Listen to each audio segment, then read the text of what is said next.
wasiirka wasaaradda dibadejinta Soomaaliland mudane Axmed Cabdi Kaahin ayaa kormeer shaqo ku gaala bixiyay deegaano badan oo hoos yimaada gobolada Salal iyo Awdal isagoo socdaalkiisan ugu kurgalaya xaaladda dad iyo dunyo ee deegaanada jiida uu socdaalka ku maray wufuudda uu hogaaminayo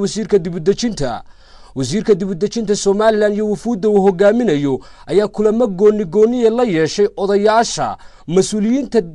tuulooyinka ay mareen iyo bulshada deegaankaas isla markaana mas'uuliyiinta magaalooyinka ay wafdiga uga waramay hanaanka habsami socodka hawlaha iyo maraaxilka bulshada jiida ku dhaqan iyadoo wufuudda uu hogaaminayo wasiirka dibadejintuna uga waramay socdaalkoodan iyo ujeedada ay ku khusayso wasiirka dibadejinta Soomaaliland mudane Axmed Cabdi Kaahin ayaa si qoto dheer u sharaxay socdaalkiisan oo la xidhiidha xoggaal noqoshada nolosha bulshada deegaanka ku nool iyo sidii xukuumadda Soomaaliland ay u gaarsiin lahayd adeegyada ay gaarsiisay adeegyada aasaasiga oo arrimaha bulshada